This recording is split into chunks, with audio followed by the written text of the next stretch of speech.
All right. Greetings and welcome back once again. This is Amuna. Yee. There is so much going on. I pray everybody is doing well. I pray everybody's doing well. If you're going to see this on the replay, welcome. Let me go ahead and do the intro.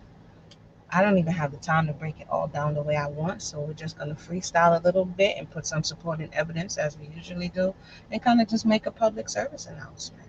I know I'm gonna speak to a lot of it. So let me go ahead and try not to put my finger in the thing here. Let me see. Not try not to put my finger in it.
Greetings and welcome back once again.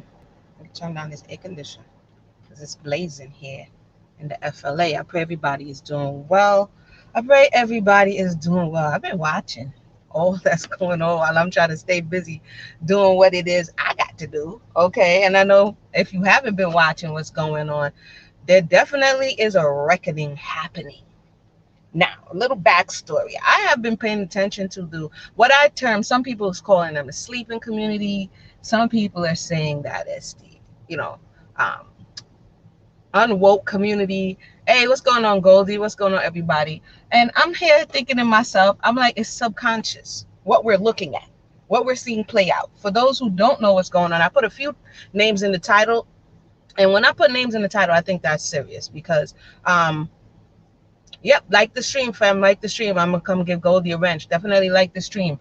When I put names in the title, I'm gonna come with a bit of supporting evidence. Now, I have been paying attention to the subconscious, is what I'm gonna call it, community, for a long time, many years. Before it was all the way popping, I've been around for a long time, paying attention for a long time, seeking knowledge for a long time.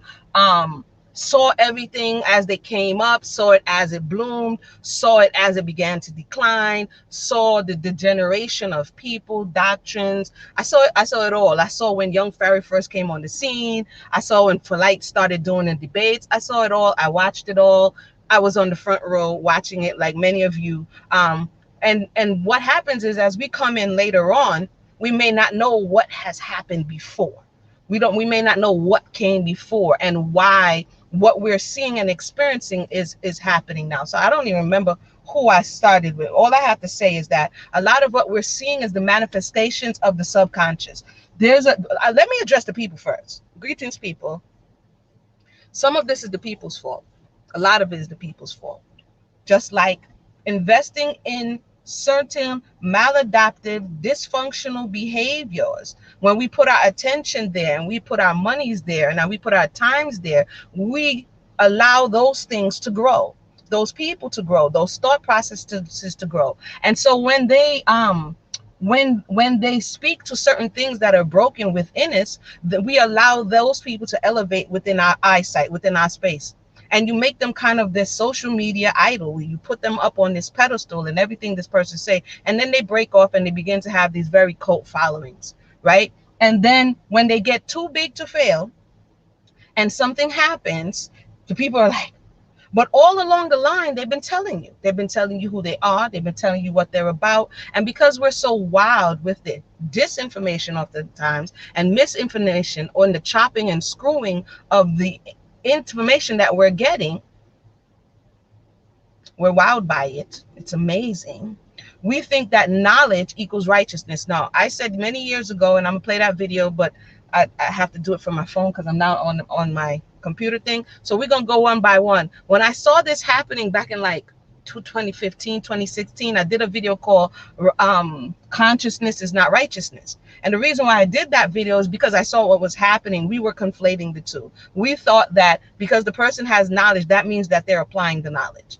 It doesn't mean that. Because the person sells soap doesn't mean the person is using soap. Right? It's all good. Because the person, hey, what's up, Queen Nzinga? What's going on? Because the person sells toothpaste doesn't mean the person uses toothpaste.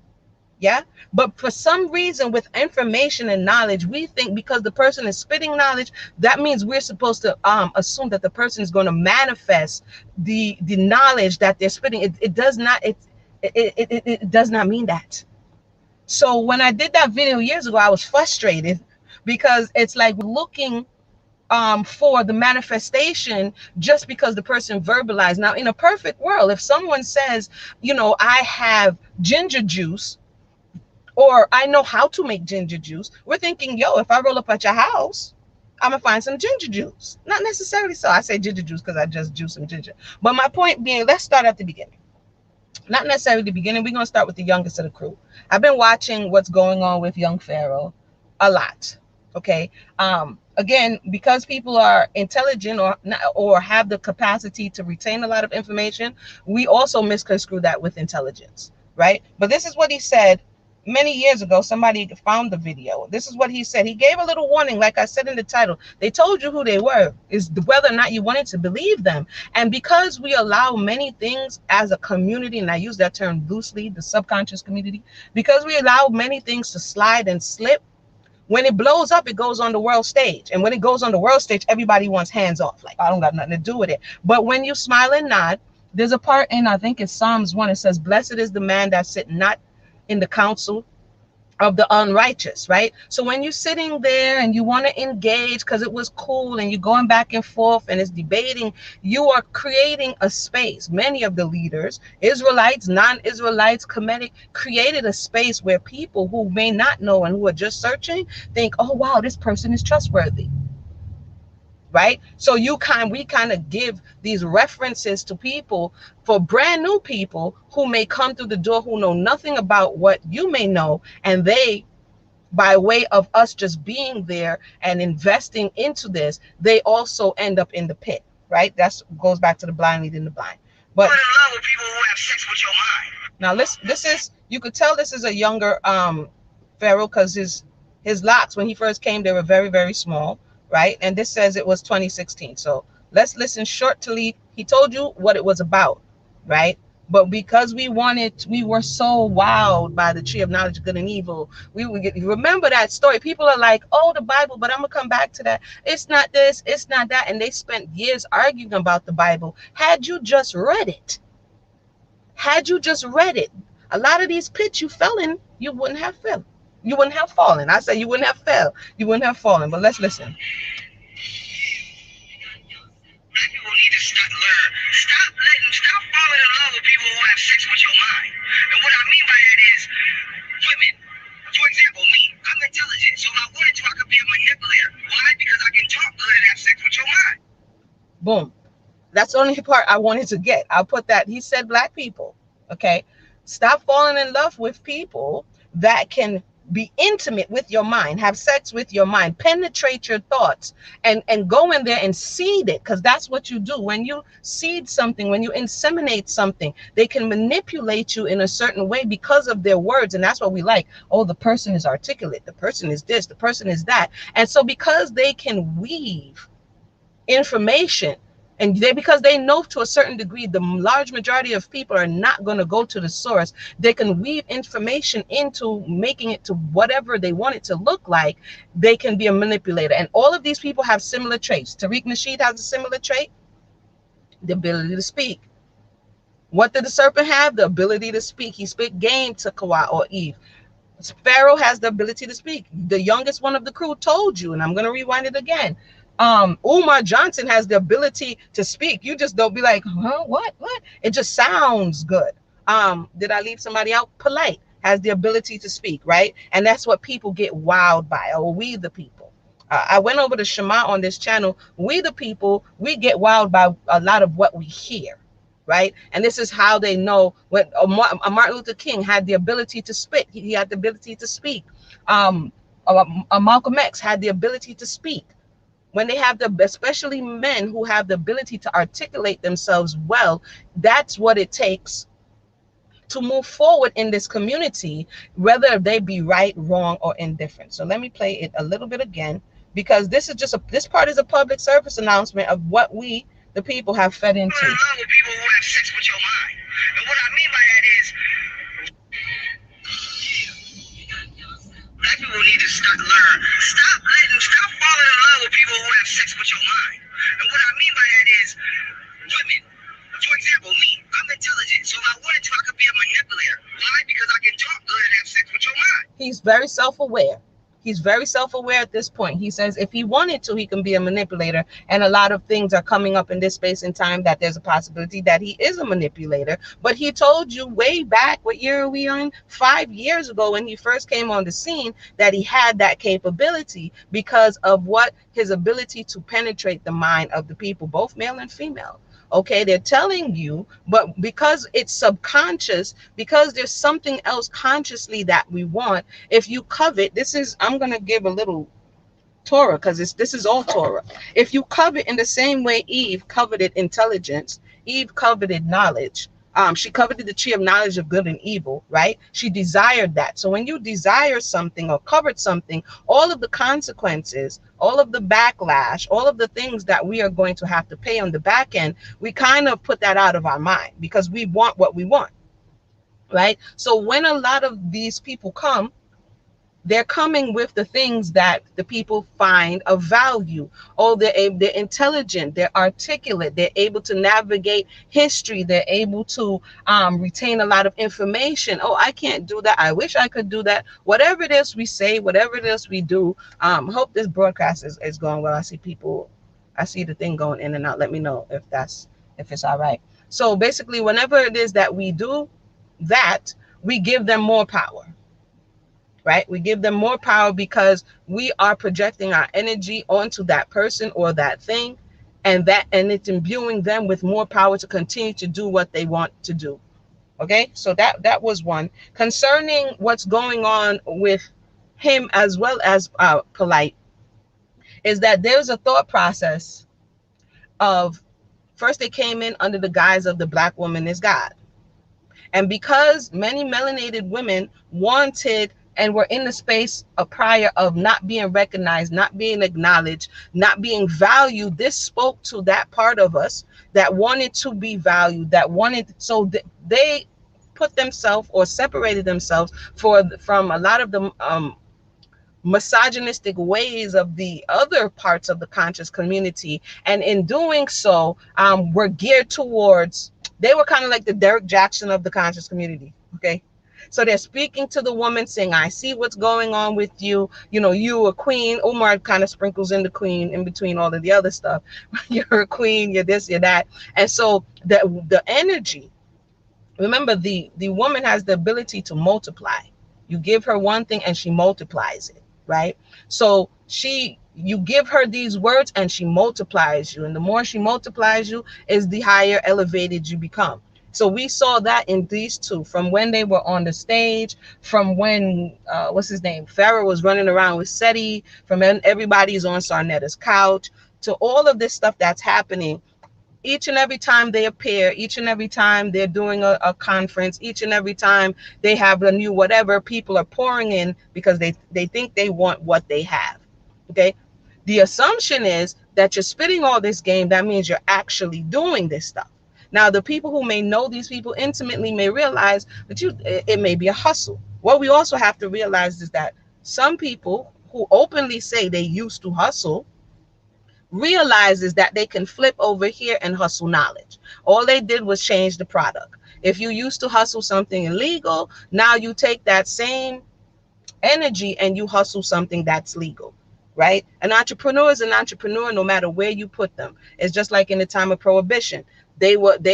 Alcohol was illegal, but they were still optioning alcohol. When you take that same energy and put it to something that's legal, it's going to still do the same thing. Let me continue. I call it subconscious because they're speaking to the subconscious desires of the people. And this is why we're seeing these people elevated in our eyesight and also falling in our eyesight. Now, I don't know if I can, hold on.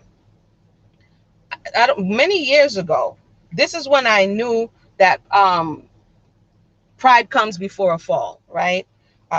Many years ago, when he shot up the Bible, I don't know how many people put a 1 in the room or put something that you remember when, this is many years ago, he had on the bulletproof vest. He went out to the gun range and then he put the Bible as the target and he shot it up. Hold on. How many people remember that? Y'all really have me digging in the crates on this conversation. He shot up the Bible, okay? Because the whole time, it wasn't enough to just talk about Kemet or revisit Kemet or whatever it is that people felt the need to do. That wasn't enough. They had to have an enemy. The enemy had to be the people who are subscribing to the Bible. So all this time, I would say since 2012, 2013, 2014, you have a whole antagonistic relationship between a favorite love-hate relationship between those who adhere to the Bible and those who are Kemet, right? And so you see people who used to be Kemet go and become Hebrew. People who used to be Hebrew, they jump over to Kemet and they smear and they do all of these things. And this has been it's tiresome. And people all around the world have been watching this. People all around the world are getting their knowledge and information from what has been unfolding in the subconscious community for many years. I'm trying to find if I can find where he shot up the Bible. Hold on one second.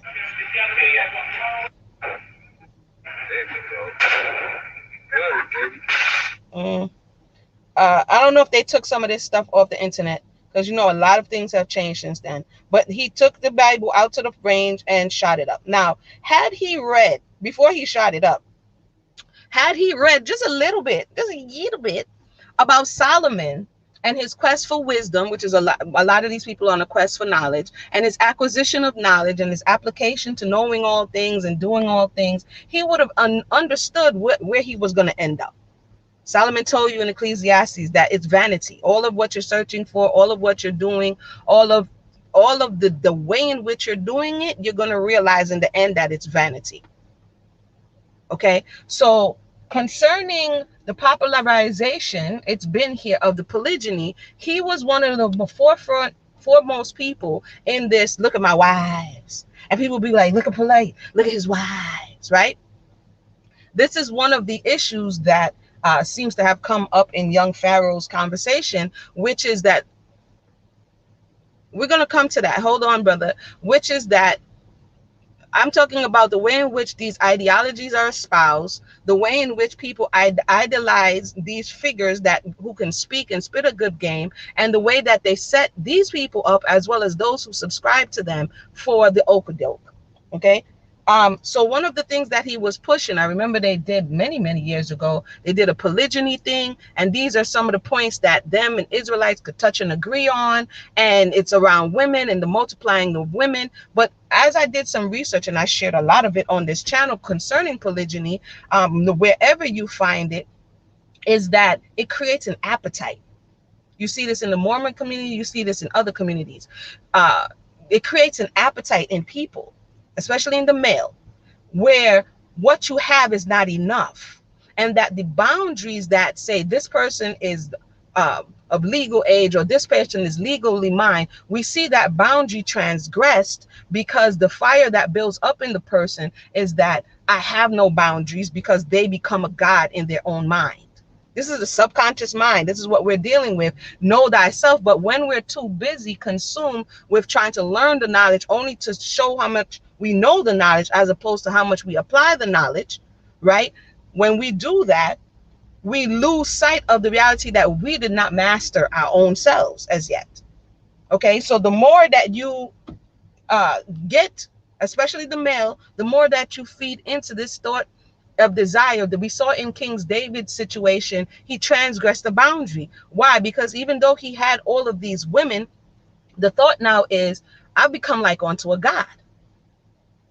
If you hear many of them speak, well, two, I could confirm, this thought of them thinking that they're a god is what's leading the behavior.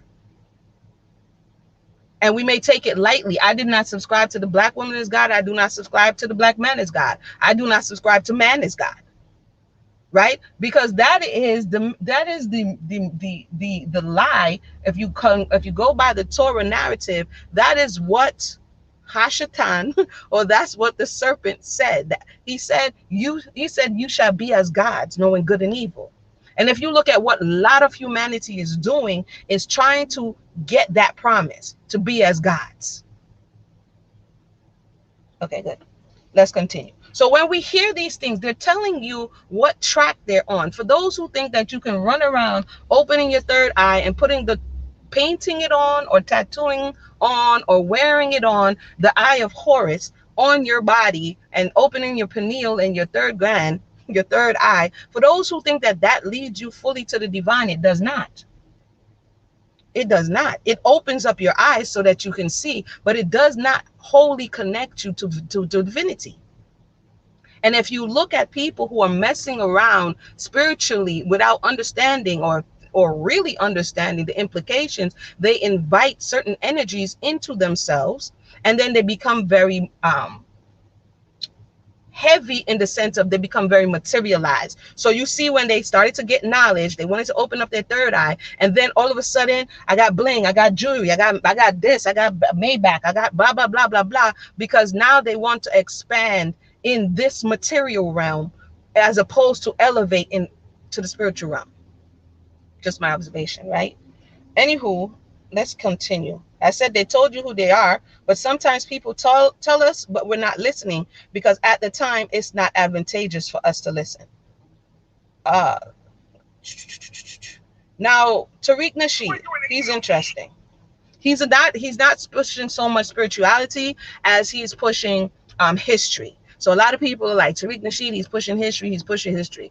Now, it's when somebody eat and chew something for you and give you, they're going to just give you like the mama bird to the baby bird. They're going to give you in the way in which they feel or which they interpret it for you to have it, right? So if they already have an end game in mind, they're not going to necessarily give you the objective facts. They're going to give you the facts and color it or shade it in a way that you can reach the predetermined destination,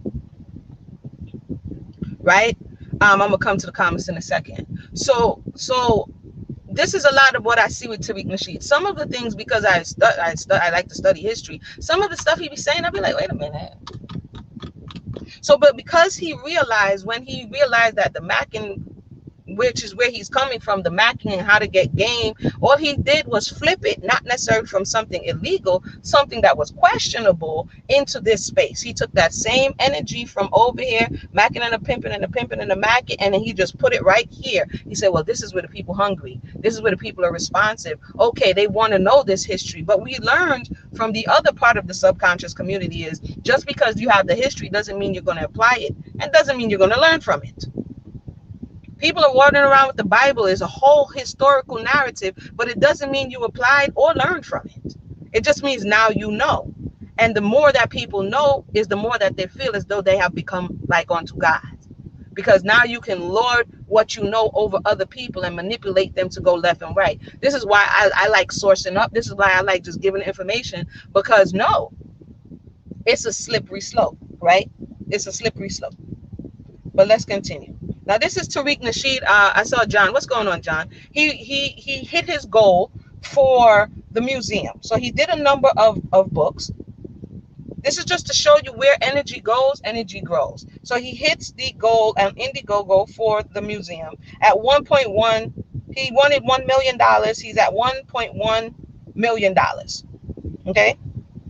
He's at $1.1 million as of today.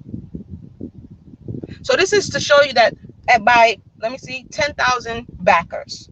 So the people want a hidden history museum. Where y'all gonna do with it?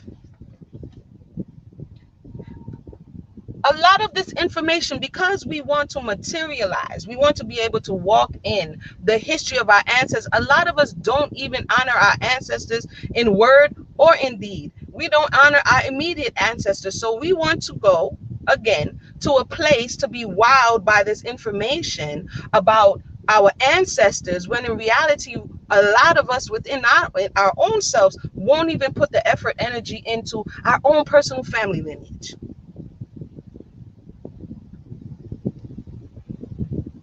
I know that for a fact. So this is just something to show. This is something to show and tell. I'm not saying that knowing your history is not the value. I'm saying that once you know, what are you going to do?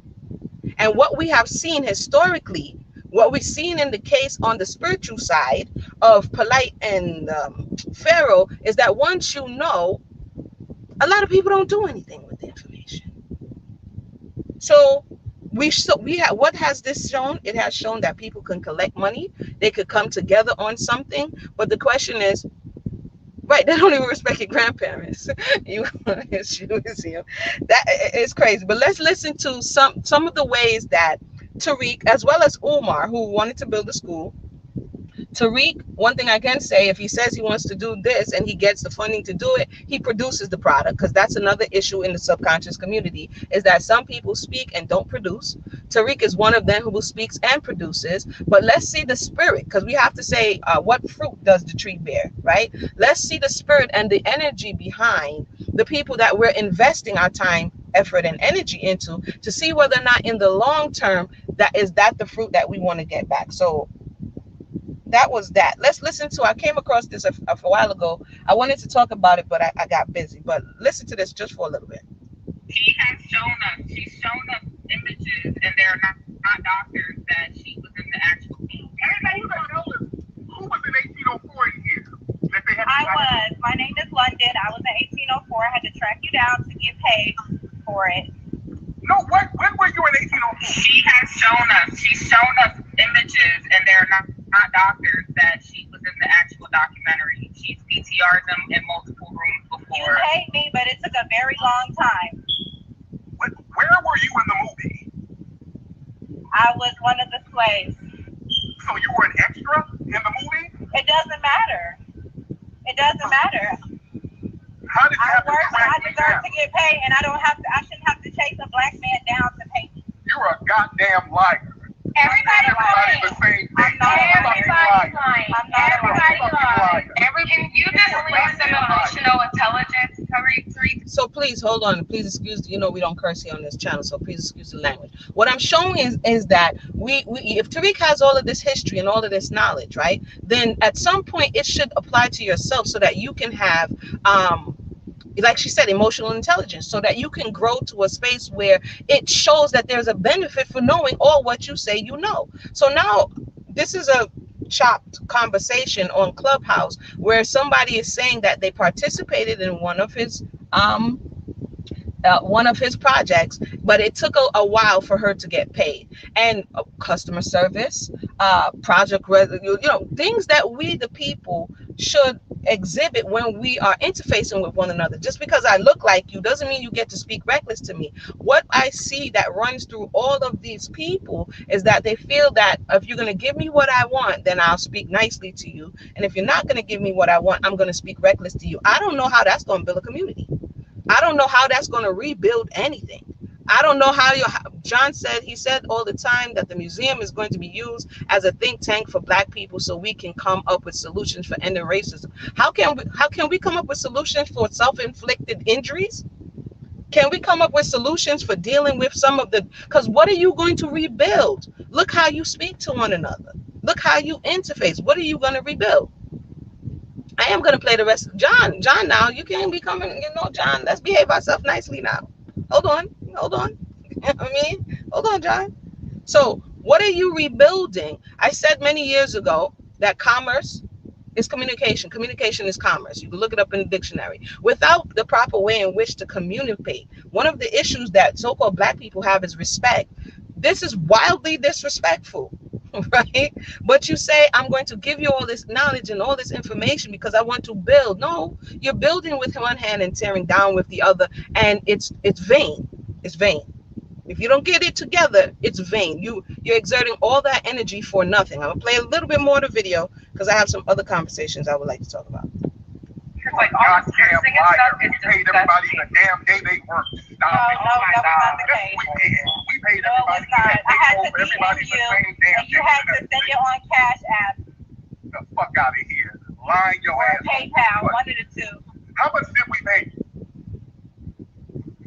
You don't have to disclose that. Yeah, don't disclose that. But you notice that everybody's lying? You notice that he's saying everybody's lying. Anybody who says anything critical, everybody's lying. Because you lying your ass off. You didn't have to chase nobody damn down for no money. Get the fuck out of here. This is white ass kissing time, yo. One thing I noticed about Tariq is that he's very divisive. We can be honest. If we cannot be honest in conversation, don't have the conversation. He's very divisive. Whatever he can see, and he's very controversial in the fact that he's going to make a difference between him and you so that he can stand out, right? So whatever it is, whether or not I watched the whole thing between him and Yvette Carnell, nobody can tell me that, oh, that's just because this, that's just, he comes up with things and ways and means in which to divide the crowd, whether or not you're from the Caribbean or from America or from UK or from America or from the continent or from America. And then when he has people who are from America, it's now Yvette Carnell and Tone Talks is this, or whoever he's beefing with. he's beefing with this person. He's going to find a way to beef with the person. The FBA conversation came in way after ADOS conversation, and then he found a way to make a wedge. But if we're not being honest to say, what are we watching? What are we looking at? What are we sowing into? Then the reality is that at the end of the day, it's going to be in vain. Vanity, vanity, all is vanity, save the preacher. Let's continue. So there, that's one of, let me see if a little bit more. These sounds like y'all sound like the white daddy. Parents, follow me back. See?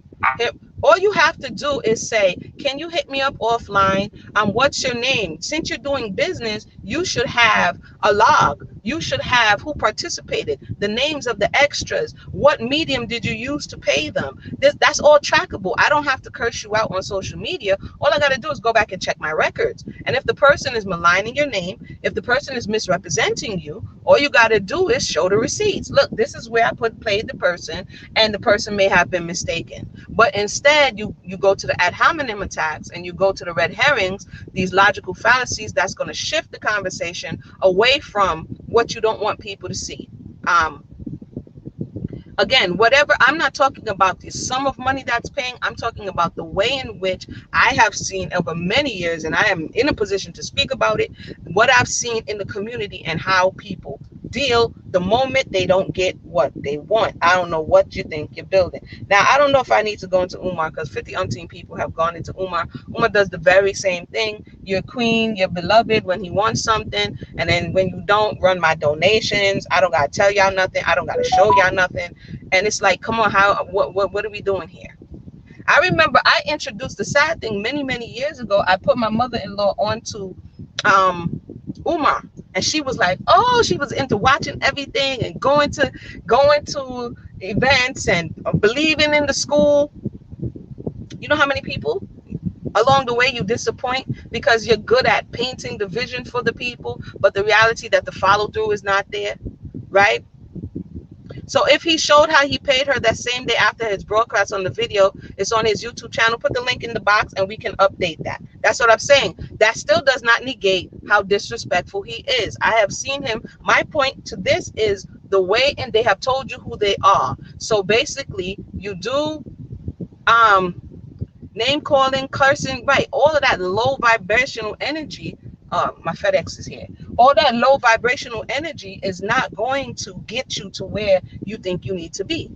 So if he paid her, imagine you did business with somebody and be like, oh, I got accounts receivable, you never paid me, and the person is on the phone, you lying, I paid you. You're gonna be like, whoa, what type of, or that you write a review, you may have been mistaken. And you write a review, and the person comes under the review and it's like, you lying. You're gonna be like, what kind of business is this? Hold up. What kind of business is this? So I see everything as an exchange. If we're being professional and if we're in business, just because you have the same skin tone as the person doesn't mean that you could be disrespectful. Excuse me, sir, I'm here.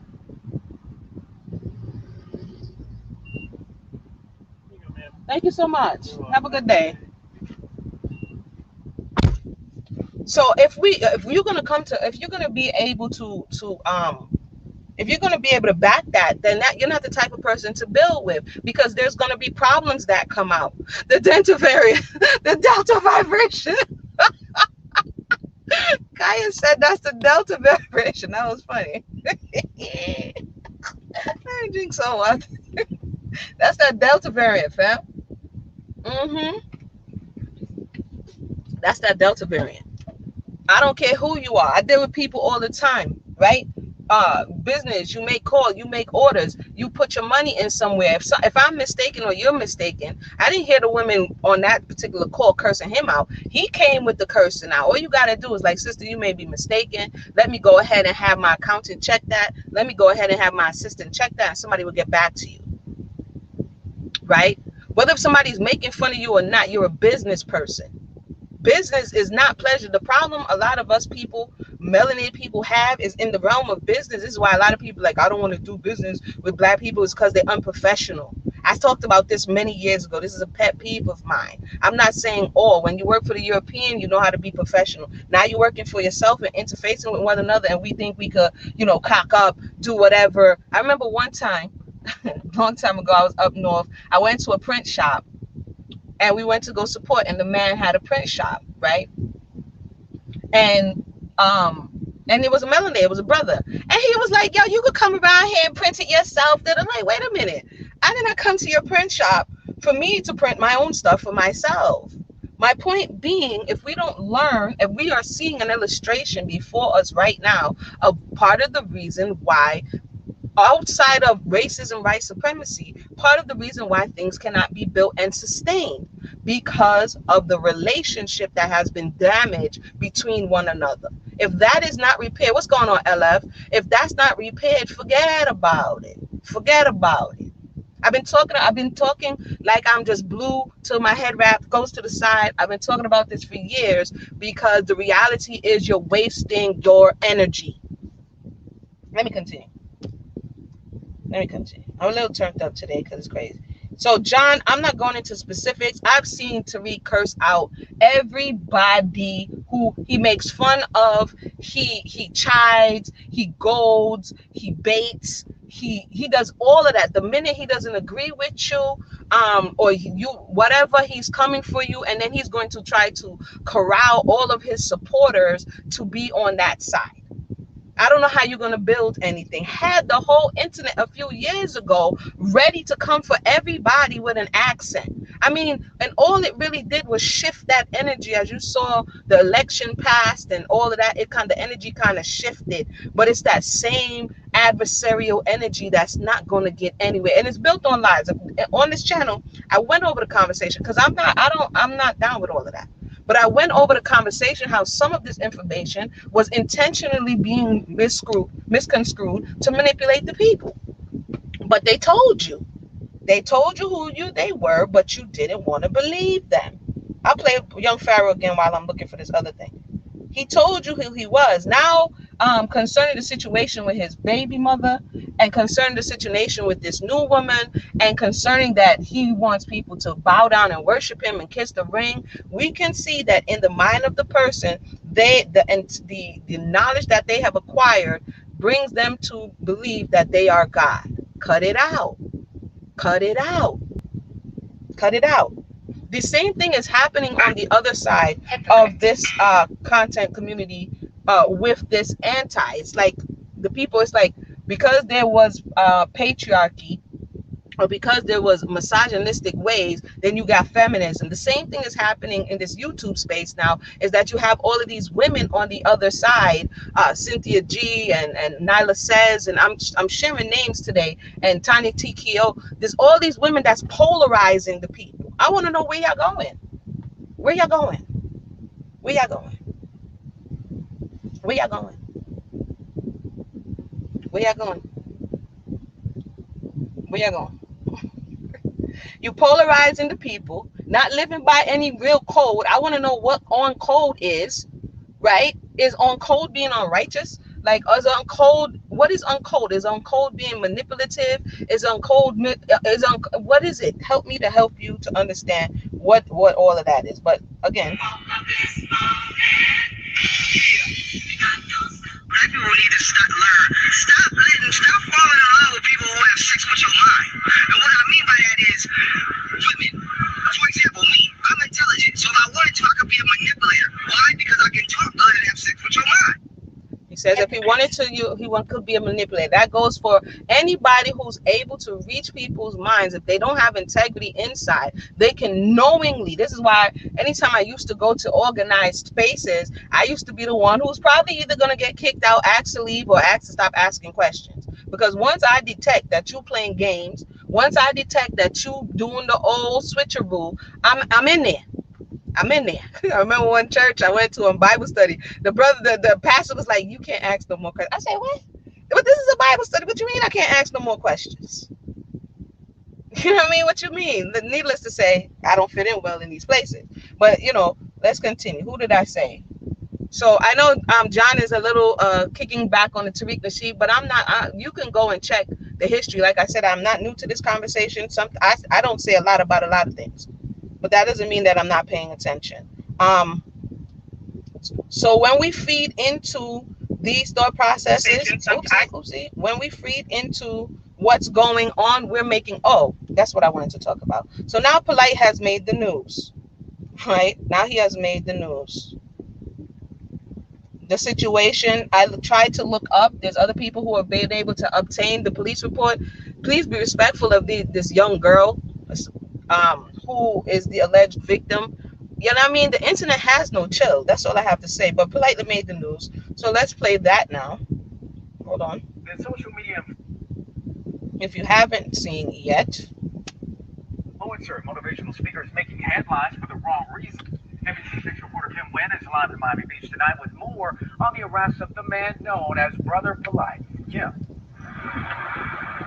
Yeah, well, Juwan, the suspect surrendered here at the Miami Beach Police Department earlier this week. Police charged him with sexual battery of a 14-year-old girl. We did speak with his lawyer earlier tonight, who says that these charges are false.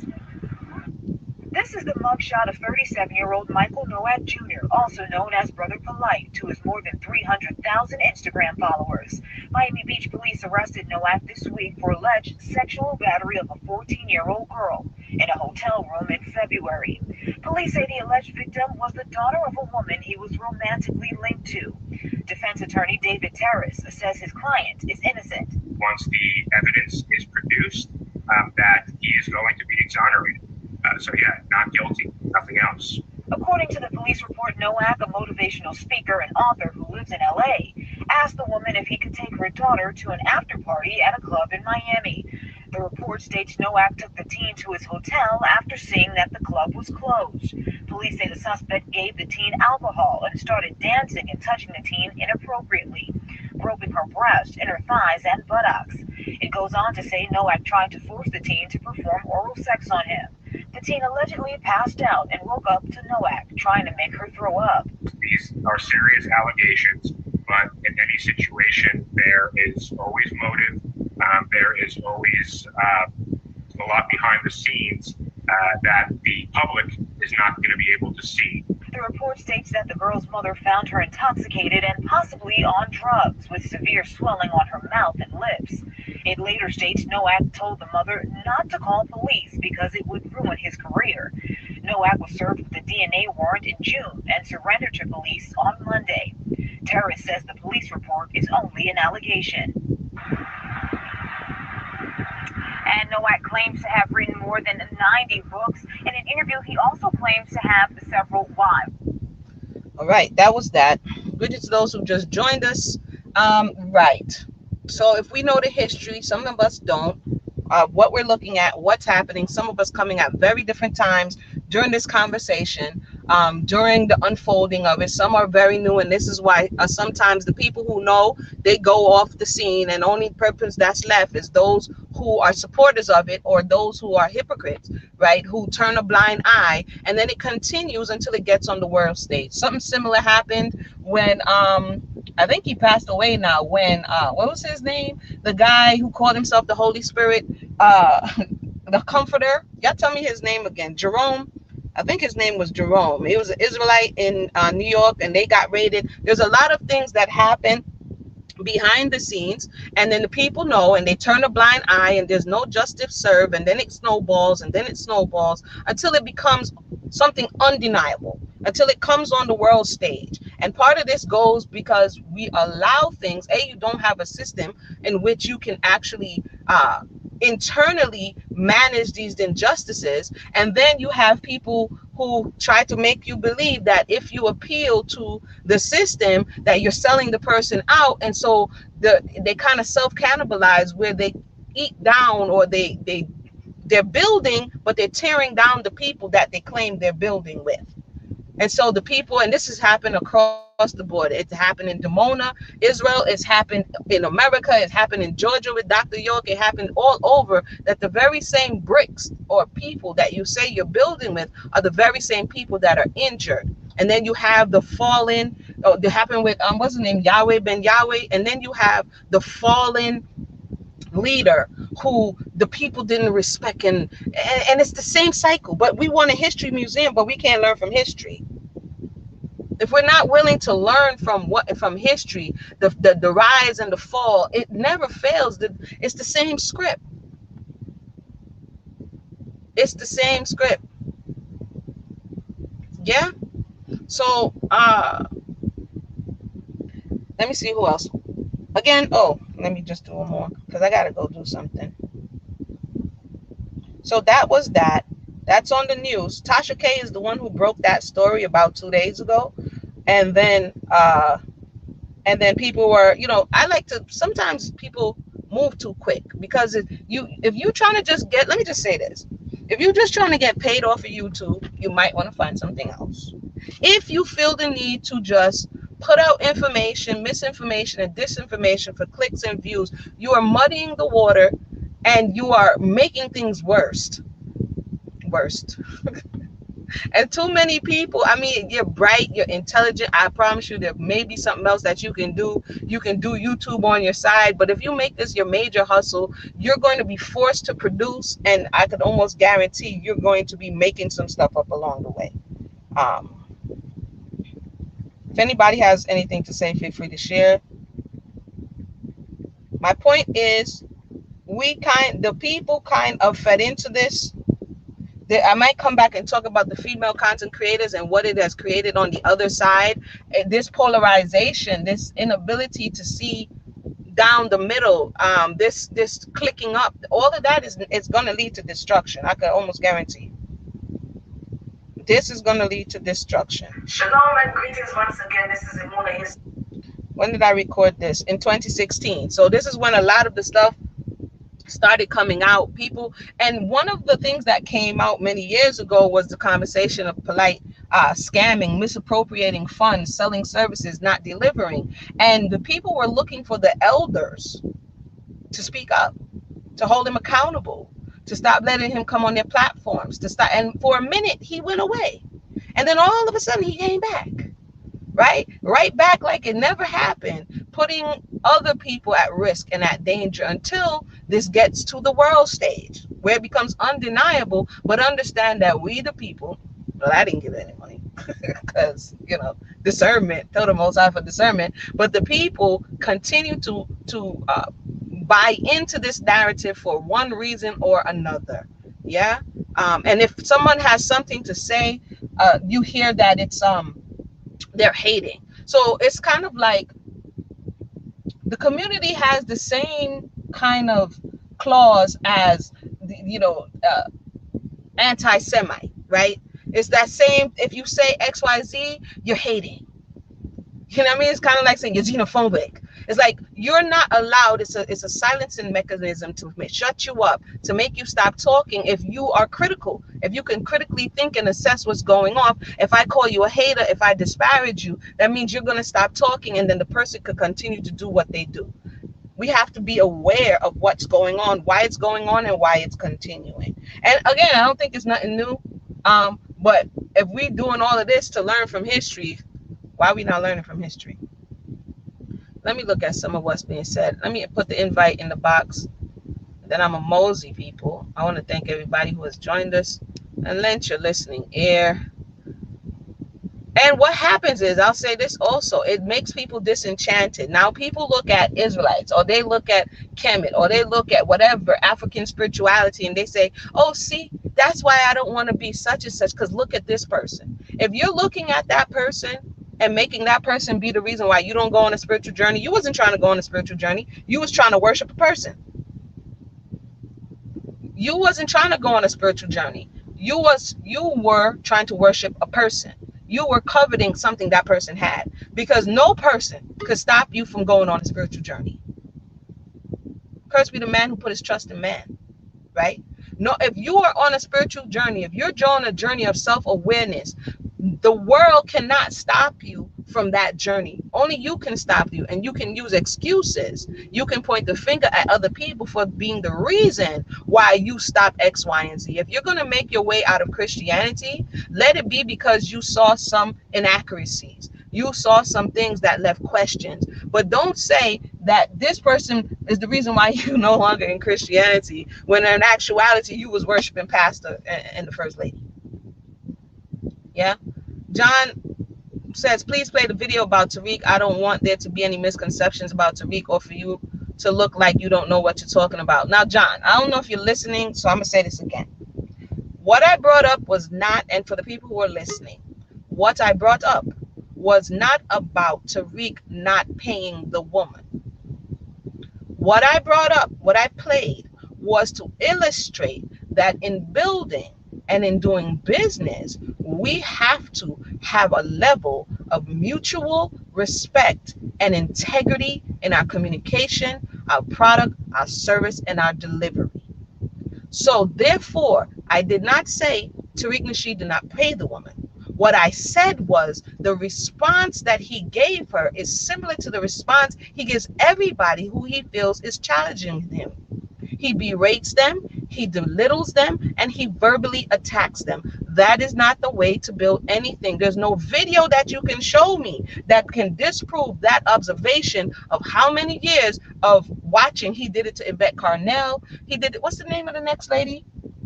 He did it to Michi X. He did it to Tone Talk. He does it to everybody. He did it to Boyce Watkins. Everybody who does not agree with him at one point or another, he goes on this whole tirade. It can be against a whole group of people. He can disparage a whole group of people. He can I've seen him do it. There's no one video that you're going to show me that's going to disprove what I said. If you want to give somebody $1 million to build a museum, that person not only just has to have integrity in the way in which they produce what you're giving them the $1 million to do, they have to have integrity that people are going to want to go there. Yeah, I have some people in the spot. Let me bring y'all in. So if you don't respect other people, how do you expect them to support that which you have created? Hold on one second. Let me make everybody come in. That's what I'm saying. Yeah? So that's what I'm saying concerning the Tariq Nasheed conversation, John. I did not say he did not pay the woman. Everybody put your phone on mute for me until I finish. I didn't say he did not pay the woman. What I said was their behavior. Tariq, young Pharaoh who's trying to build whatever he's building, Polight, whatever situation he was. What was the name of his thing? I can't remember the name of his thing. Something. I can't remember. It escapes me. When he used to wear the little black hat, I can't remember right now. And everybody else and whatever they're doing, the respect level is in the toilet.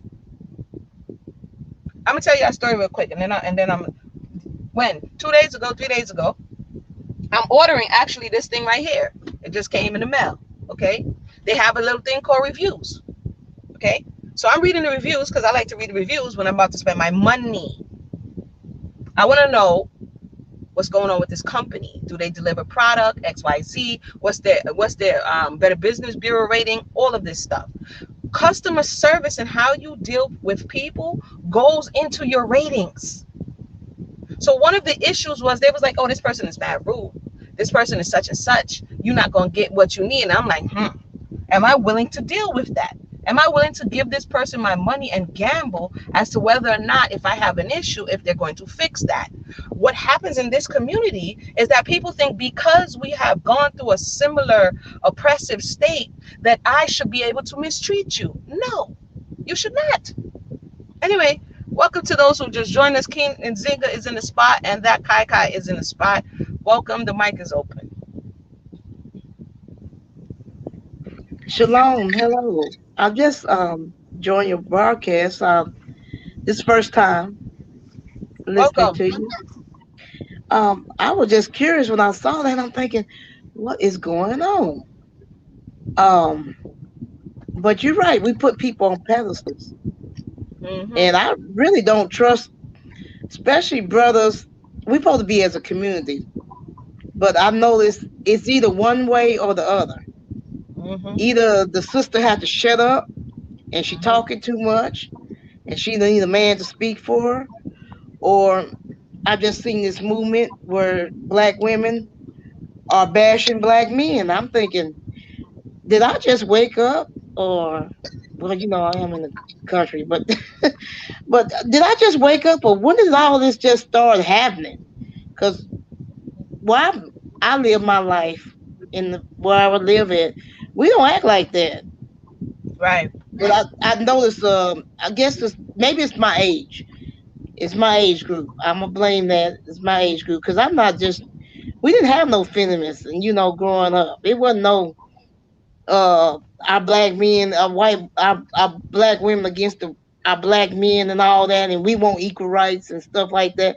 It was never like that for us. We all worked together, and Right. that man worked for you. Open the door and everything. I notice now some of them get kind of iffy if they open the door for you, because I listen to a young black woman say, I can open my own door, and I say he's just being a man. I said let him open the Right. door for you. Right. It's just off the chain.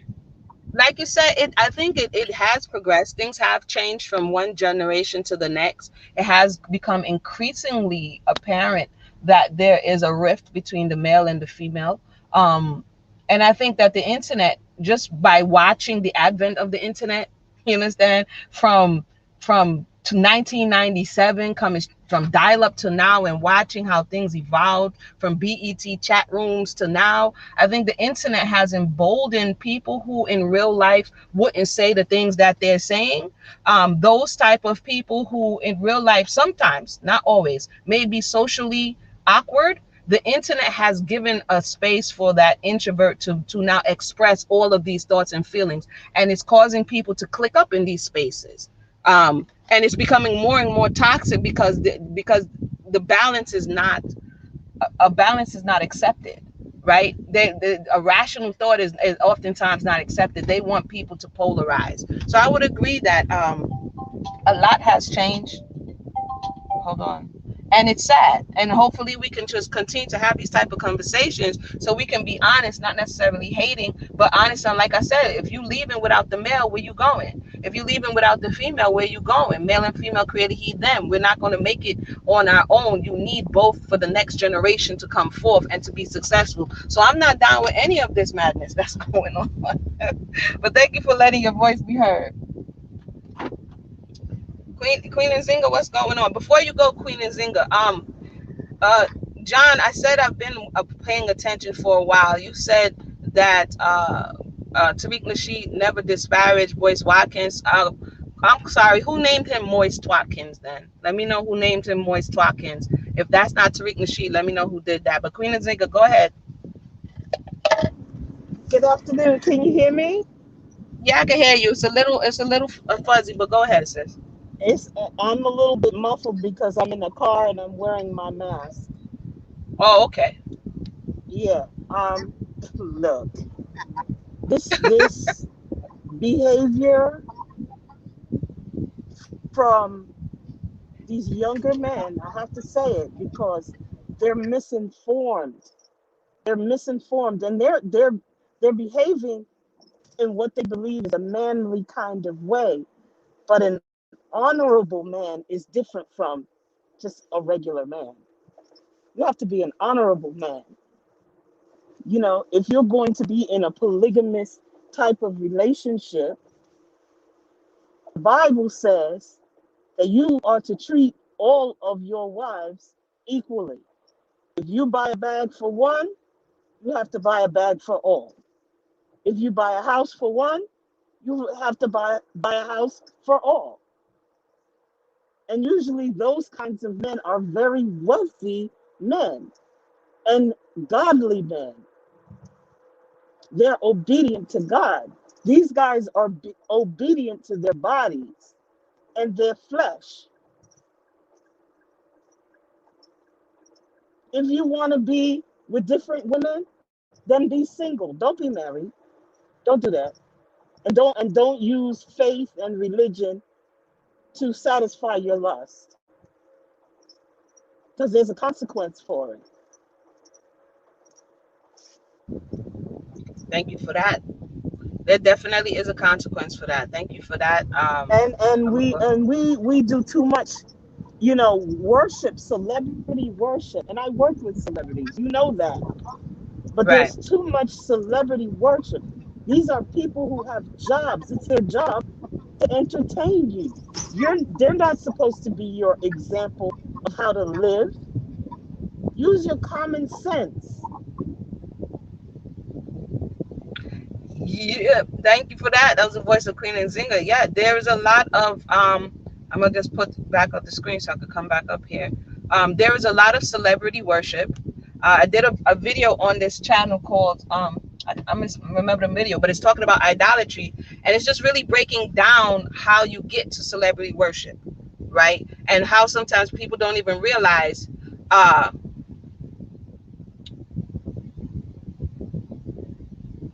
okay, so now he's coming to bat for John. That's another conversation. You say it's not him. Okay, if I find a video of him doing that, then we just might have to have a different conversation. But for the sake of this conversation, so as not to get derailed, because that's one of the things we tend to do in communication. If we can't have an issue or have a thought, develop that thought and move through, and then have a solution or a call to action, we're wasting our time. A lot of times when we get off of these type of conversations, there's no call to action necessarily. There isn't any resolve in that conversation, and the next thing you know, you keep having the same conversation over and over and over again until nauseum. At nauseum, it's the same conversation because there's no resolution, because we refuse to oftentimes as a community, not as individuals, we refuse to acknowledge what's in front of us, and that comes from, to a certain degree, our experience. Yeah, it comes from our experience, where when you're seeing traumatic things, when you're seeing exploitive things, when you couldn't witness against your slave master, there was a lot of historical trauma that has taught us that when we see something wrong, we ought not say it. So one of the interesting things in this Polight case is that the mother did not subscribe to that. She saw something wrong with her daughter, according to the police report, or according to what is being alleged, and she, regardless of the person saying this is going to ruin my career. We talked about with that the other day with the doctor who came on about grandmother secrets. The person is saying that's going to ruin my career, or that's going to ruin XYZ, and that's supposed to silence the victim. And in this case, the reason why it came forward is because that mother was like, I'm not going to allow you to silence the victim. So she changed the narrative, and she gave the bag back to the person in this situation, what we have to say allegedly, but she put it on police report. Now, remember, Kevin Samuel said a while ago that if you don't put it on record, you see, everything, we understand, we living in a universe that when we speak and we put forth energy, it says in the beginning, he spoke, and it was. And people say, I don't believe the Bible. Your words create your reality.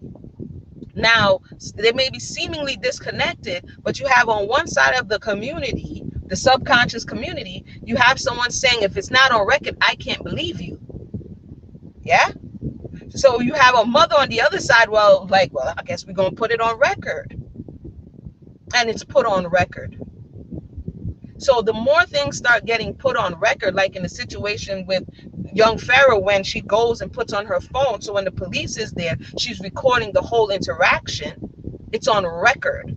Because before this time, your word against mine, nobody's going to believe you, I'm the one with the power, I'm the one with the money, I'm the one with the following, and you're nothing but what I made you to be. And that power, that imbalance in power, is what has caused a lot of injustice to go forward. You understand? That imbalance in power is what has allowed a lot of injustice. So hopefully what we are witnessing is that balance, not one overtaking the other, but justice, that people need to understand that your actions have consequence. You can't say one thing and do another thing and then think that it's never going to come around. Now, if this case does what it does, I did see, let me just give you guys one last thing of the Rolls Royce Diaries. The way he's speaking, if we talk about psychology and just listen to what somebody's saying or listen to what they're not saying. Hold on. I'm like, why is he speaking in this way about about he's done everything that he's wanted to do, and if he dies now. I'm like, where is this conversation coming from? Hold on. It's way too much going on. I know if you may be wholly new to the conversation, you don't know what's going on, and I totally understand it. But just to be aware, because you may have a young one, you may have a niece, a nephew, you may have somebody who's seeing old videos, who's looking. That's the thing about the internet. You don't know at what point somebody comes into the conversation and looking for information, and they get sucked into this person or personality. And next thing you know, they're down this rabbit hole. It's funny, as I'm looking for this thing, that this Nubian, when I used to be in Brooklyn, and that time of my life is a little bit foggy, but I do remember a family member getting sucked into the Nubian community in the early 2000s.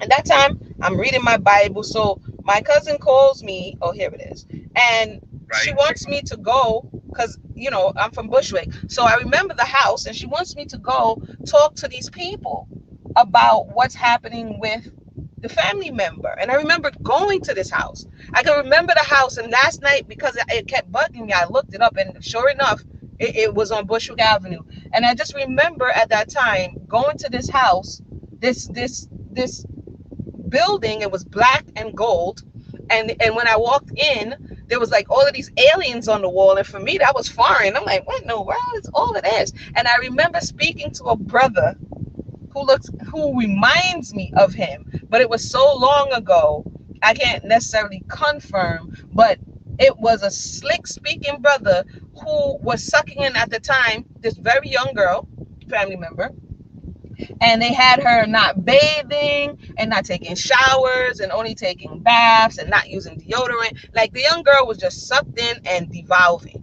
at that time. That's why they called me. And when I was talking, pushing back on some of the stuff, I'm like, at the end, I'm like, this is not making sense, because her mother didn't know what to do. Let me just say, to this day, that young girl who got sucked in with the Nubian space, I just saw my cousin 2 weeks ago. I asked how she was doing. Still not the same. Still has never been the same.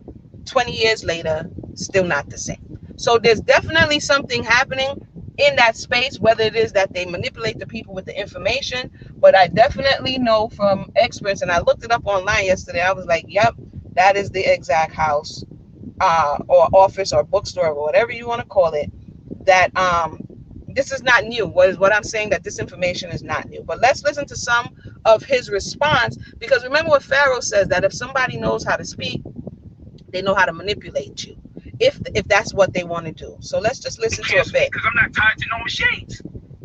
So now, all the people, the internet is ablaze.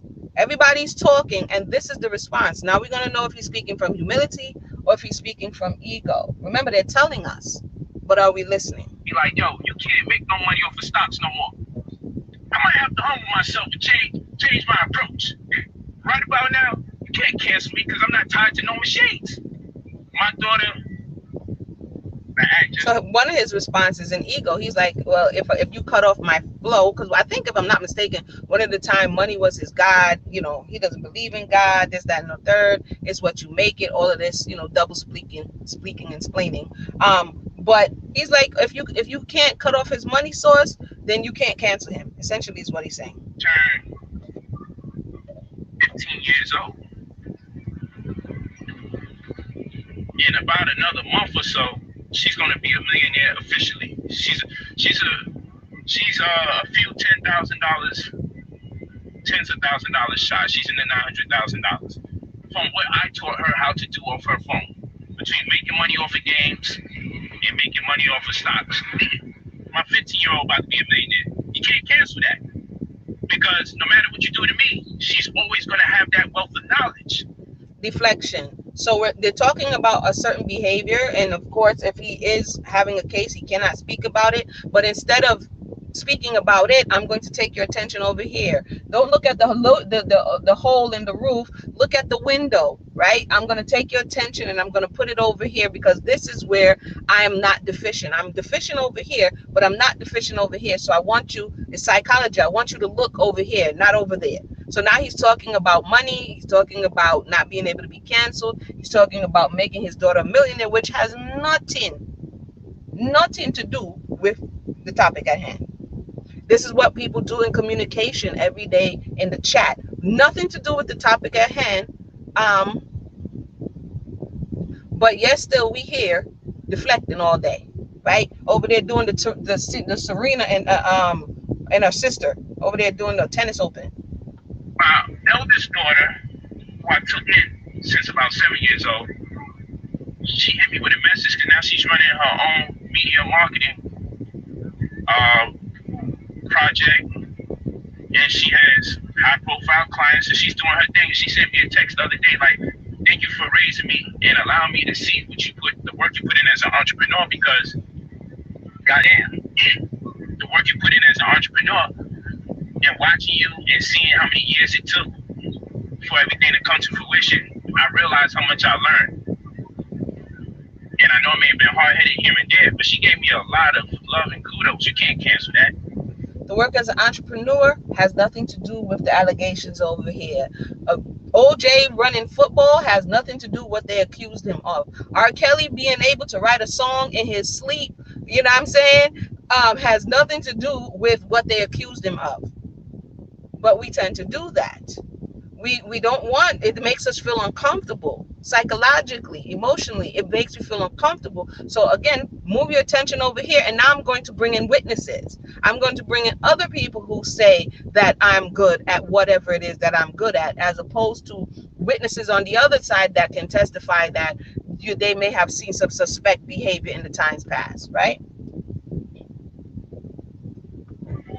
Like I said, peace, God, the way I make my bread, it don't matter what anyone say about me.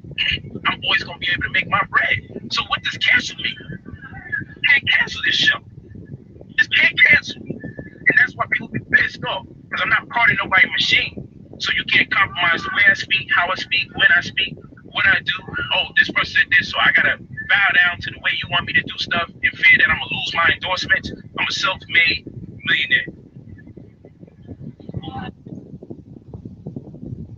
Again, he's speaking the language that many people want to hear. The language that they want to hear is money. The language that they want to hear is entrepreneurship. The language that they want to hear is self-made. And because that language is louder than justice, it's louder than the female voice, it's louder than exploitation, it's louder than all of those things that are kind of lower on the scale in the community. You know what I mean? Oh, that person got molested. Oh, how many people also got molested as well. So it's not really that as important as all of this stuff that I'm saying over here. This is basically what he's doing. He's speaking the language of the community. The language that the community has told him up until this time is more important. How are you doing in the business? How are you doing in this? That's way more important than what you did to X, Y, and Z. And this is why I think his ego is there, and B, he already knows that the majority of people, he said, doesn't matter how he makes his bread,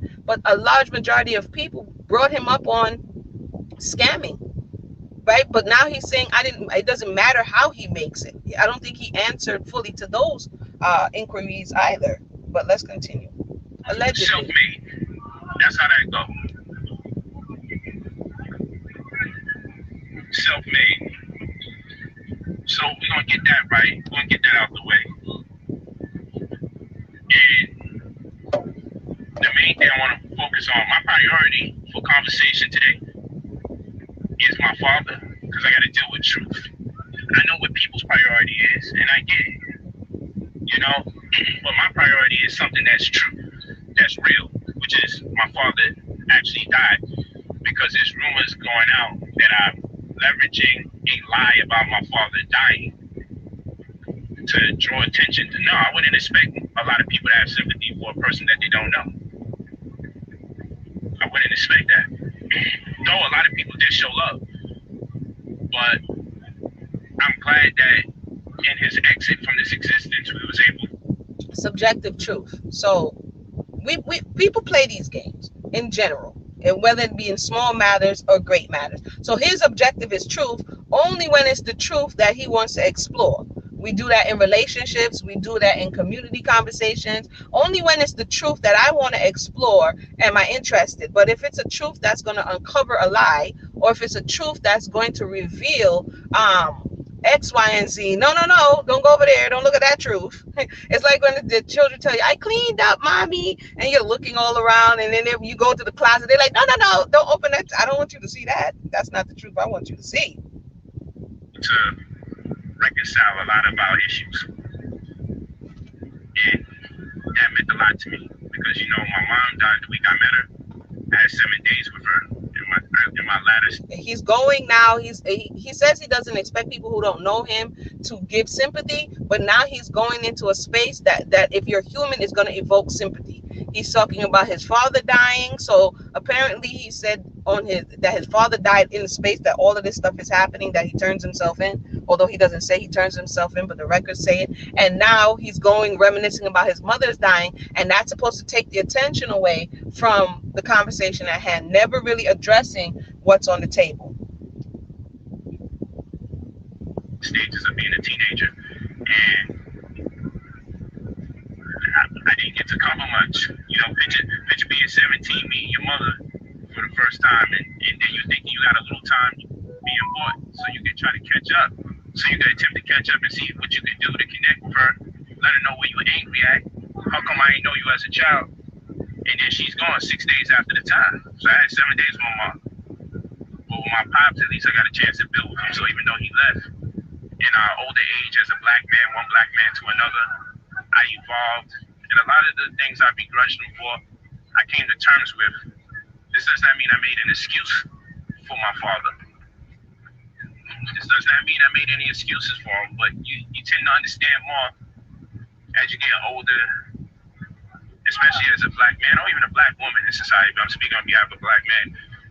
When you get older, you learn a lot, and you understand the social conditions that exist. Let me see if hold on. Let me see if I can get to the part that I want to get to. I want to accomplish. I got to be with the women. Okay, here it is. That's what this show is. Any of you that follow me know I do Rolls Royce Diaries. For those who've just joined us, I just want to get one more point that it was interesting. He moved it over to looking at what his father and what he thought was important, X, Y, and Z, and now he's gonna every so often he shows his true colors. But here we go. When I build and I kick it with the family about things that I feel the family need to be able to connect with, evaluate, introspect on later on. That's what we do. This Rolls Royce Diaries. So I'm talking in the order in which I choose.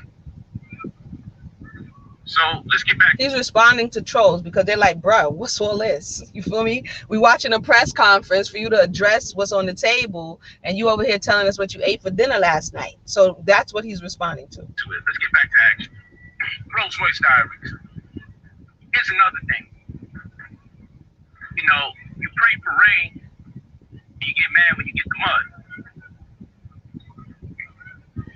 When you are a child, you have certain ambitions and goals, and as you get older and older, they start to dissipate. First they grow, and then they dissipate once you start becoming an adult. Reality sets in, you got to work real hard to get to the point where you want to be at. I'll tell you, for the most part, 3 years, I would say 2. I've told many people last year and into this year, like, damn, you know what? I could die right now.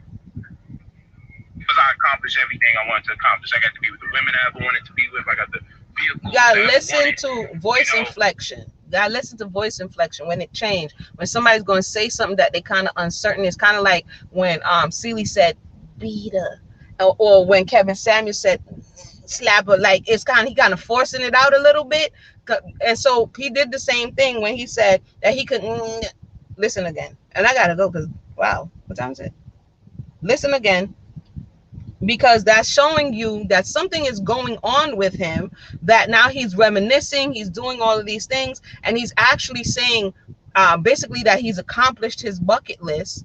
They're telling you something, basically. He's accomplished his bucket list, and he can but you're only 37 years old. You actually just made 37. So, and you have children that you did all this for. So why are you entertaining the thought of dying?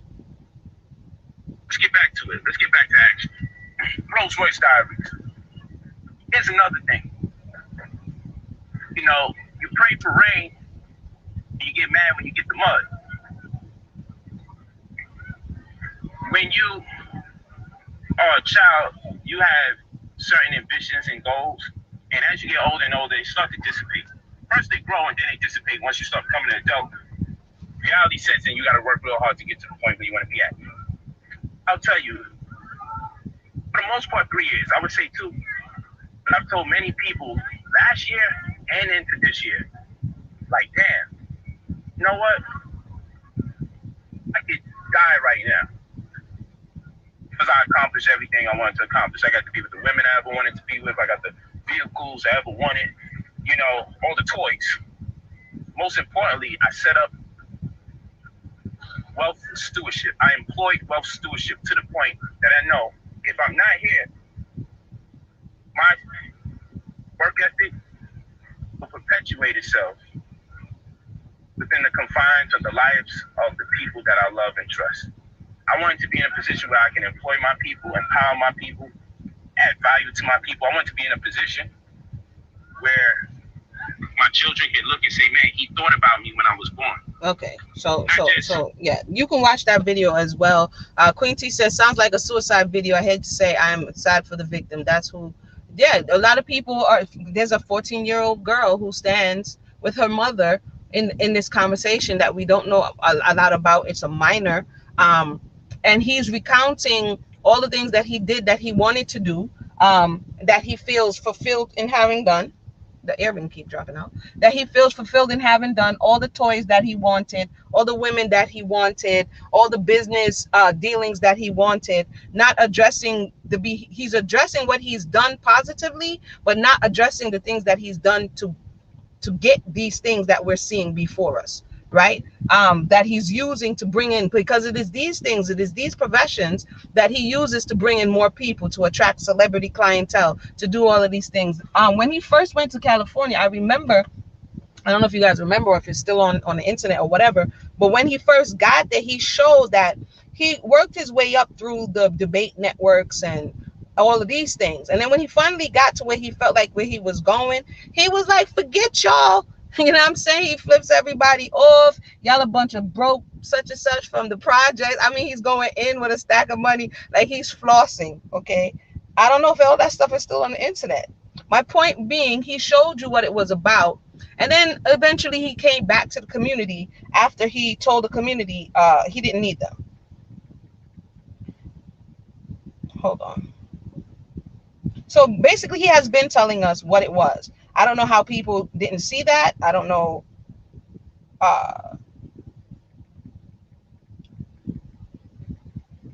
Hold on 1 second.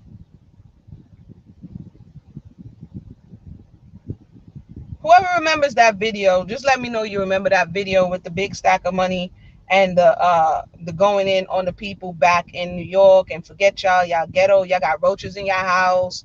It was the most. He was doing the most. It was a lot. That was a long time ago. But point being, now he did all of that stuff to get to where he is now.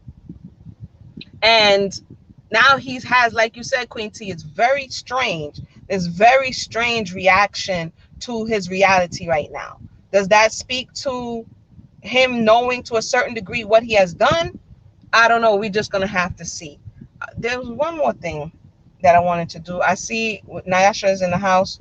I'll let her come up and speak as I try to find this last thing that I'm finding. Hold on a second.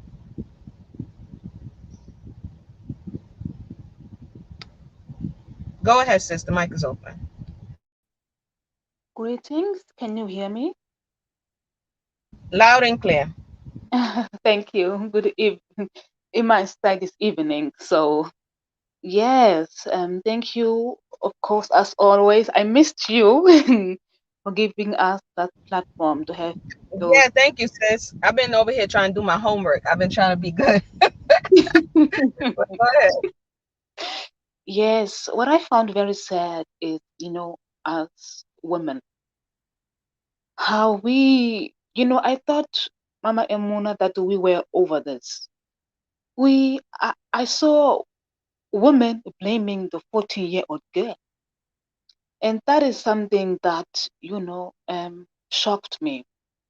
When I see other women saying that she was um, grown, she was maybe attached to that man, she manipulated him.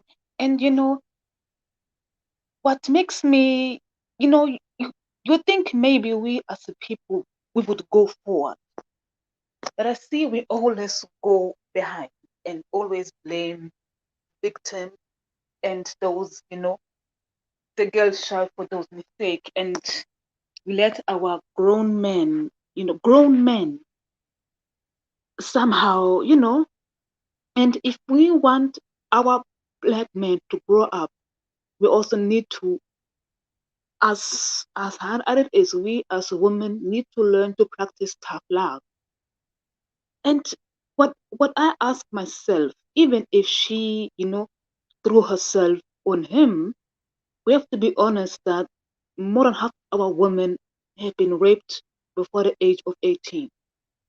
So of course, some of our girls are very, um, wild in their behavior, but we have to have an understanding for that. And my question is, what I ask myself, is it natural? Because women are saying on YouTube and everywhere, they're telling me that it is natural for men to want a 14-year-old girl. And some of us women are still believing in that.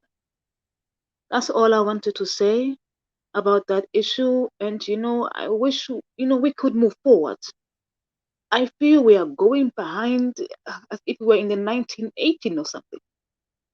Okay, that's all I wanted Thank to you. say. Thank you Okay. so much for that, Nasha. There's a lot of people, and thank you for sharing. As always, there's a lot of people who want to move forward. But what I found is that it's like being injured, um, and you want to walk. Maybe you're waking up out of the coma. This is called the subconscious community, right? So you're waking out of a injury, and you want to walk. You want to regain your balance. You want to be able to feed yourself, but you can't.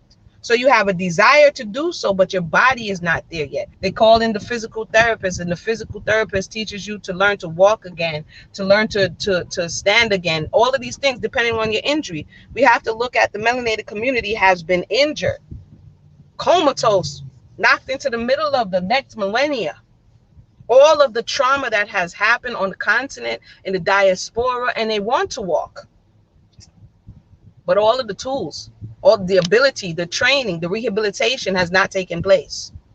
And this is what we are seeing. We're seeing somebody. You ever see somebody who is injured and they think they can walk because they used to run and they used to whatever, and they get up and that walker moves out, they fall flat on their face because in their mind they're remembering going to the history of what I used to be and how I used to act and how I used to behave, right? And we were kings and queens and we were all of this stuff, but you're not there. And you don't want to realize or be truthful that you're not there. So you sell the dream without the bridge. And the people are selling the dream without the bridge. There's no bridge to get to the other side. Because the things that it takes to get to the other side, the people are not willing to do. The lessons that it takes, the people are not willing to learn. And they're like, oh, I can get there. Like over where I am, there is the mainland. Then there's water. It's a river. And then there is the middle island. And then there is more water. And then there is the Atlantic Ocean. Now, there's only two bridges, but when you go further down inland, you can see the land, but there's no bridge. So the other day I was driving down the street and I said to the children, oh yeah, there should be a bridge right here. There is no bridge to get you from this land to the other island that's in the middle. What's the problem? This is the melanated people. They think they have a boat. There's a hole in the boat. There is no bridge. You say, oh, I want to go to the Atlantic Ocean, but how do you get there? And when you tell the people, oh, well, you got to build a boat, then you got to know how to bow a boat, then you got to do all this. And I ain't trying to do that. I ain't trying to do that. I just want to fantasize and lead people off into the abyss about how, hey, shalom family. Oh, well, have a good day at work. About how, yeah, I'm gonna wrap up now in a minute. About how we were kings and queens. I made a whole song about it back in the day. That, you know, all the things that were on my mind that was troubling, I either put it in a book or I made it into music. Right? And one of the lyrics from the songs go, them say we were kings and queens. Them say we had everything. Capture we from West Africa. Scatter we to the four corners. But want to know how them ever prosper. Say them coulda never prosper. We turn way back Canada, so we falter. Of course, it's going to be in reggae. And the song is asking, they said we were all of these things. They said we were kings and queens. And that how we had everything. But how did they scatter us to the four corners? How did they rob us of our history, our heritage, our knowledge, our understanding? How did they do all of those things? What allowed them to do all of those things? Who put us in that position? Did we put ourselves in that position? Did our ancestors put us in that position? If so, how and why? Right? And then I said the enemy, the colonizer, the person who subjugate us, they could have never prospered had we been in alignment. So in that song I wrote many years ago, it's talking about taking personal responsibility for our actions. Had we been in alignment, had our spiritual immunity been up, had we been doing the things that we need to do, they couldn't have came in offering you rum. They couldn't have came in offering you guns. They couldn't have came in offering you these little sparkly trinkets, and you sold a whole human being for a item, which people are still doing today. We're still looking at it. Somebody sitting in their Rolls Royce and not willing to talk about how many people they beguiled, how many people they manipulated, how many nefarious things they did for them to show off this item. It's still happening today. It's not really that distant, is it?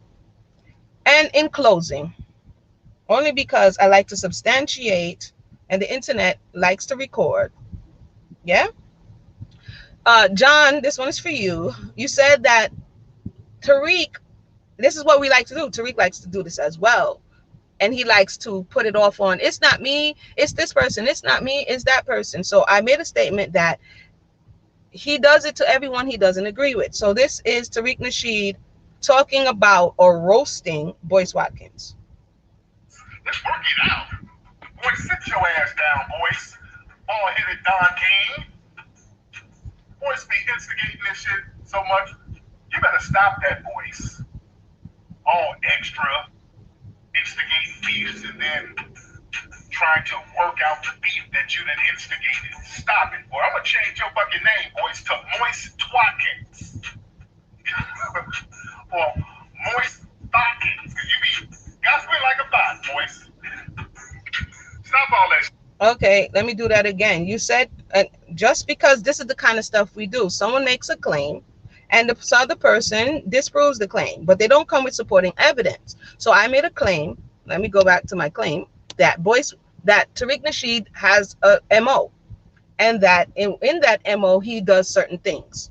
And then John said no, because this is how communication goes. Somebody says something, the other person says no, but how do we get resolution? So we're showing you real time. It's all love, John. So John says no, it wasn't. I don't even want to lie. So let's go back. Let's go back. Tariq Nasheed, he said at 2:19, John says Tariq Nasheed never called Boyce Watkins Moist Twatkins. The red pillars, so it wasn't Tariq Nasheed, it was that person over there. And the manosphere said that, not Tariq who told you. He said that.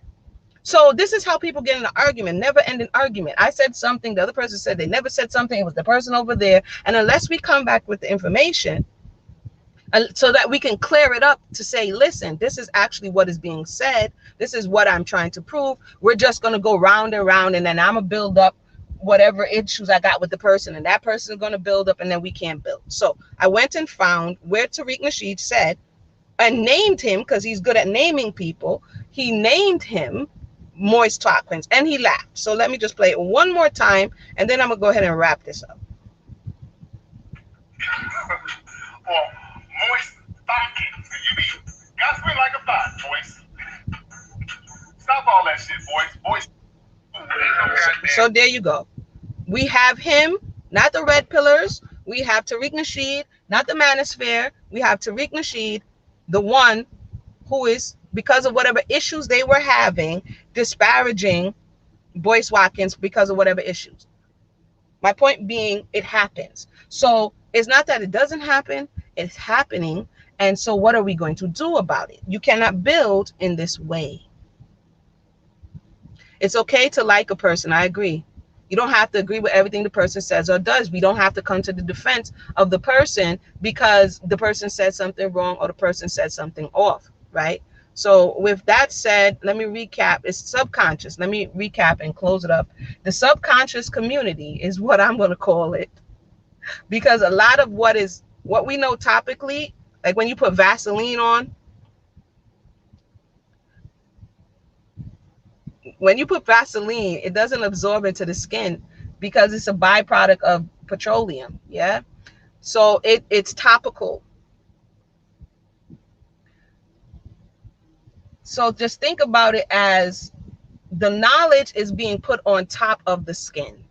It's going to put on top of the brain, right? But what is in our subconscious is what was in our thoughts and our emotions in our formative years. It's what's in the depths of our soul, right? It's the genetic material and memory that we got from our ancestors. That's what's in our subconscious, okay? And so even though we topically put on this non-absorbent knowledge, whether you get knowledge of the Quran or you get knowledge of the Bible or you get knowledge of all of this hodgepodge of all of this information smashed up together, it's all topical and it's not seeping in, right? It's not coming into the soil. Your soil doesn't have good drainage. When it rains out here, if the soil doesn't have good drainage, it floods. So that's kind of what we see happening, is that all of this information is just flooding, but it's not being absorbed into the soil, and therefore it's not going to be beneficial for the plants and the animal life that's in and around. And what we're seeing manifesting with the women, with the behavior, with the idol worship, that's the subconscious desires that we see coming to the forefront under the guise of knowledge. That's my thoughts. Let me know yours. Put them under the box below. John, we're going to talk about that at another time, because now that it has been proven, how about we talk about it now? I like John because John allows us to have the discussions that we need to have. Now that I made a claim, John denies the claim, right? So I made the claim. This is what Tariq is doing. I have to deal with children all day, so this is like the back of my hand for me.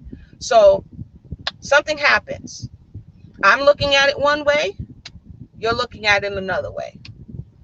John denies the claim because John may be emotionally attached. He may be in confederacy, we don't know, with Tariq Nasheed or his whatever he espouses. And so it makes John experience some dissonance if he has to accept that Tariq Nasheed is divisive and that he has done what I said he has done.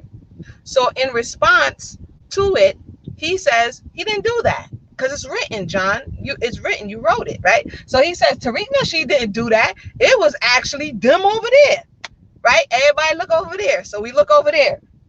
So right now, I have the burden of proof. Because I made the claim, and all he got to come and say, no, that didn't happen. So now the burden of proof, and I may be mistaken, is on me, or I feel like the burden of proof is on me to prove or to support or to source up what I said. So before I left, I went and got the source. And my point was that it was Tariq Nasheed who called Boyce Watkins Moist Watkins or Moist Watkins. Okay, John says, no, I get the source. Now we're going to diminish the source because now we have, instead of saying, you know what, you're right, it was him. Yeah, we should up our game. We should learn to respect. We should do all of these things. That would be too much like, right. This is part of the issue we have. This is why growing all of the physical things is not going to get us to where we're going, right? People who turn their back on the creator, people who turn their back on spirituality and self-growth, I'm telling you, is a dead end. So instead of being honest, we're going to go into our ego now, right? We're going to go into our ego and we're going to pretend that it wasn't that bad. He was just joking. That wasn't the assertion I made. The assertion I made is that he is the one. See, now you're arguing a different front, what he meant by what he said. The assertion I made was he was the one who named him that. That was my assertion. So I have already proved it. So now let's look how arguments devolve, right? Let's look how arguments devolve, because it's happening real time. And again, whether it be your mate, whether it be your parents, whether it be your co-workers, whether it be your children, if we don't learn how to to communicate effectively, we're going to have a problem. One time LF asked me what I'm going back for. I told you guys I'm going back to school. I'm going back to do legal studies as well as conflict and communication. So I do this. I have done it on every hosting show I've ever done. I'm always the mediating host. I'm always the one, facilitating conversation between men and women. I'm just gonna, for my own sake, really, not for anybody else's, for my own sake, just learn as much as I can learn, because I realize that when we have a breakdown in communication, nothing moves. Okay, so I'm doing the legal studies, and I'm going to do Creator Willing, the conflict and communication course, where that certifies me to be a mediator, or that other lovely stuff, right? So basically, when people don't want to go to court and the judge advises maybe you should go to mediation, then the mediator comes in and tries to hear the two sides of the story and sees if the people can come and get an agreeable solution. So for LF, you asked me that a while ago, and I had to get clear. I was going to do it in just conflict and communication, but I learned that I can learn more if I just do the legal studies and then afterwards do the conflict and communication. So this is what we're doing here. We're seeing where communication breaks down. Communication breaks down when we're being dishonest in the moment, when we have ulterior motives and objectives, and we're not acknowledging what's on the table. So we came up to that point, right? So we're breaking down this communication. So let's go back. I told you I was trying to go do this. Where are we? It's all good, John. It's all love. And we can do this respectfully. I don't have to call you any names. I don't have to have any funny little buttons to press. This is why you don't need to do all of that, right? So where are we? So now he's diminishing, because he doesn't want to acknowledge that, you know what? I said I was wrong. I was wrong. Because he doesn't want to acknowledge it. Now he's putting it back on me. Are you seriously telling me you can't tell he's clearly joking around? Friends do that all the time. I didn't speak about whether or not they were friends, whether or not they were enemies. I said Tariq Nasheed is the one that called Boyce Watkins Moist Talkins. That is what's on the table. That's my claim. But John is moving the goalposts. This is a logical fallacy. I'm going to put back on you. I'm going to project on you to give you the hot potato, to make you have to grapple with something that you never even said. Okay, let's continue. Again, we can take this understanding and use it. Man, it has been a light bulb moment for me in my life when I really realized that it's communication. It's communication. Unfortunately, so now he, again, still not acknowledging that, you know what? It's on record. It was Tariq Nasheed. He goes on. Unfortunately, our foreign black family, moving the goalposts, doesn't understand our sense of humor. That was not the question on the table. We roast our friends daily, or disrespect, on a consistent basis. It's all good fun and not to be taken seriously by some time foreign take. So again, I'm going to move the goalposts. I'm going to diminish you, and I'm going to project my thoughts and ideologies onto you to invalidate your voice. This is what we're looking at. So when people walk away from the conversation, if I didn't take the time to heal, I would be like, well, I wonder if he, that's what we do, because now he's trying to mind play that you don't understand. I understand that during slavery, the slave master used to have two slaves headbutting each other, right? Now you do verbal jabs, but headbutting each other to see who would win, and how for them to get out their aggressions. That's on record. I've read it. Have you?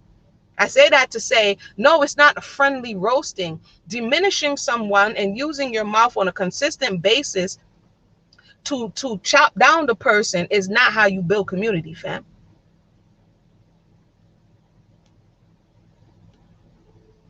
You haven't proven anything. Now he goes on to say that you, so now again, it's clear. I proved it. That's Tariq Nasheed's voice. I don't have any magical thing over here. The proof is in the pudding, but it's denial. You may have this with a husband. You may have this with a wife. It's clear. So now they're gaslighting you. This is where psychology comes in. They're gaslighting you, right? You didn't prove anything. I don't know what you're talking about, because they refuse to come to terms with that is what it was said, and I misspoke. That's why I said if I misspoke, let me know. But I was like, y'all had me thinking, well, was it him? And then I'm like, it was him. I do remember it being him. So I said, let me go and get it. Let me finish this up, because again, conflict and communication, it's a process. Yeah. Then he goes to say, you don't understand foundational Black American sense of humor. He clearly was joking. Joking has nothing to do with, did you say it? I didn't ask what spirit. I said, did you say it? Yes, he said it. Then we can go on to whether or not he meant it. But did you say it? Oh, we got a confession. Yes, he said it. Let me put the confession on the screen. Here goes. Finally, we get the confession. But you are projecting evil intentions into his statement. So now we get the confession. Unless y'all didn't know, I'm good for getting the confession. I miss my calling, but I don't really want to do lawyers, because sometimes lawyers be supporting the wrong person. You feel me? I'd rather mediate and just, squash the whole thing. But we got the confession. I'm putting it on the screen, John. Yes, he said it. Confession. Full stop. He didn't put a full stop. I'm putting a full stop. Full stop. Period. Confession.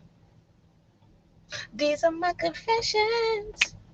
He did the usher for me. Thank you, John. We got the confession. I could end the video here, but we're not going to end the video here. I'm playing around, but I'm serious, right? And then he goes into talking about, no, it's not a matter of respect, because he was not meant in disrespecting manner. The assertion you are making is that Tariq has altered motives that are meant for evil. When he said moist twakins, that's what you think. You should ask me what my assertions are. I think I said that. I brought that comment up within context, right? Google friends roast each other. All of these things. He does berate people who doesn't disagree with him. I charge you to find me the person who he has not berated who doesn't agree with him. So in closing, I shall leave the confession on the screen. This is conflict and communication as we assess where the breakdown is, where we are miscommunicating, what tools and mechanisms are being used to muddy the waters, and hopefully get some clear, definitive answers so that we can move beyond this point into other conversations. And every time we feel like we're not getting anywhere or we're on repeat, is because somebody is in the back playing itchy, itchy, itchy, itchy on the record. Somebody is benefiting and profiting from not allowing the conversation to move forward, right? And in closing,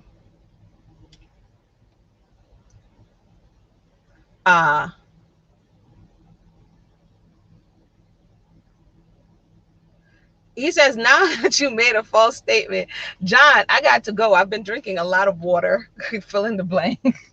I've been drinking a lot of water.